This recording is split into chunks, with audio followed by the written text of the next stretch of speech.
चुनाव आयोग ने 15 मार्च को 4 राज्यों और एक केंद्र शासित प्रदेश में विधानसभा चुनाव की तारीखों का ऐलान कर दिया है। इनमें असम, केरल, पुडुचेरी, पश्चिम बंगाल और तमिलनाडु शामिल है। असम, केरल, पुडुचेरी और तमिलनाडु में एक ही चरण में चुनाव कराए जाएंगे, जबकि पश्चिम बंगाल में 2 चरणों में चुनाव होंगे। राज्य में पहला चरण 23 अप्रैल को होगा, जबकि दूसरा चरण 29 अप्रैल को कराया जाएगा।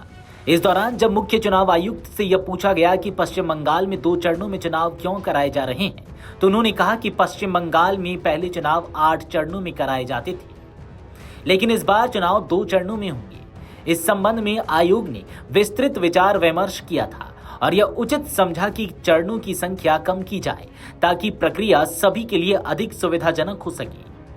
पिछले चुनावों में हिंसा में शामिल रहे पुलिस अधिकारियों के संबंध में भी सूची हमारे पास उपलब्ध है और उनके खिलाफ कानून के अनुसार आवश्यक कार्रवाई की जाएगी। एसआईआर को लेकर चुनाव आयोग पर लगे आरोपों पर मुख्य चुनाव आयुक्त ने कहा कि भारत के संविधान का अनुच्छेद 326 चुनाव आयोग को यह संवैधानिक दायित्व देता है कि वह सिर्फ पात्र लोगों को ही मतदाता सूची में रखे।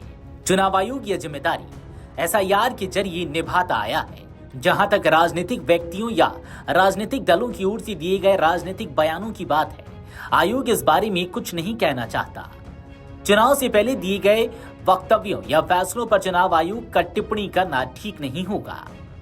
उन्होंने कहा कि जहां तक कुछ राज्यों द्वारा आचार संहिता के लागू होने से ठीक पहले घोषणाएं करने की बात कही है, लोकतांत्रिक व्यवस्था में केंद्र और राज्य सरकारें आदर्श चुनाव आचार संहिता लागू होने से पहले कोई भी नीति या निर्णय लेने के लिए स्वतंत्र है। हालांकि आचार संहिता लागू होने के बाद इसकी इजाजत नहीं है और 5 राज्यों में यह आचार संहिता अभी से लागू हो गई है। उन्होंने कहा कि राजनीतिक हिंसा और चुनाव को प्रभावित करने वाले किसी भी कदम को चुनाव आयोग बर्दाश्त नहीं करेगा और ऐसा करने वालों के खिलाफ सख्त से सख्त कार्रवाई होगी। जहां तक गलत जानकारी फैलाने या डीप फेक की बात है, हमारे नोडल ऑफिसर इसकी निगरानी करेंगे और उचित लगने पर एफआईआर की व्यवस्था करेंगे।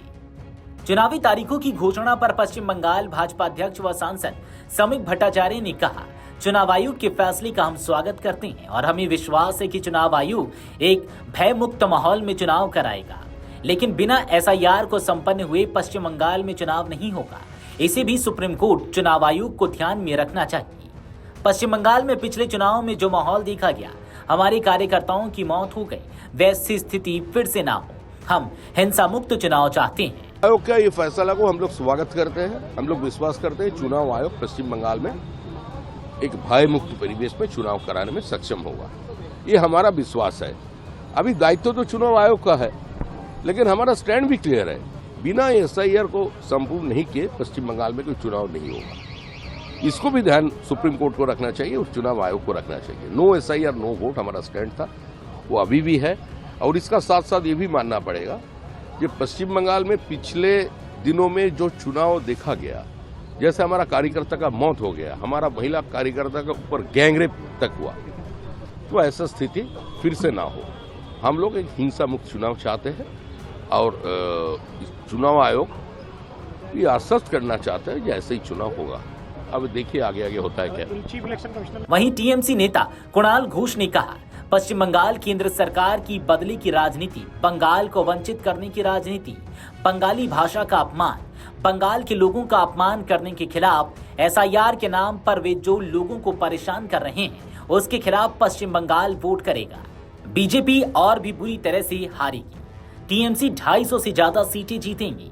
ममता बनर्जी 250 से ज्यादा विधायकों के साथ सत्ता में वापस आएंगी।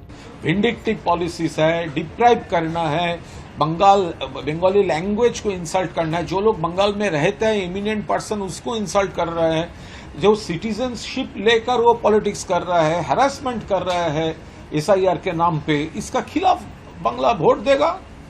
आपको क्या लग रहा है लास्ट ईयर के बड़ा हारने के बाद कभी उसका बोधोदय हुआ?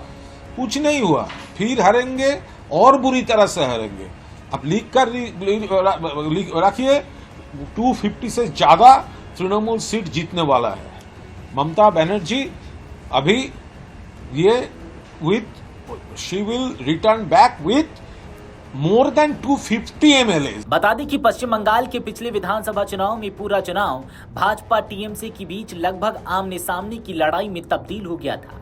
लेकिन इस बार ममता बनर्जी के सहयोगी हुमायूं कबीर ने अलग ताल ठोक दी है। यदि वे मुस्लिम मतदाताओं का एक हिस्सा भी खींचने में कामयाब रहते हैं तो स्थितियां बदल सकती हैं। पिछले चुनाव में भाजपा को रोकने के लिए बैकफुट पर खेल रही कांग्रेस इस बार अपने आप को मजबूती से बचाने के लिए चुनाव लड़ने की बात कह रही है। Video desk अमरउजाला.com।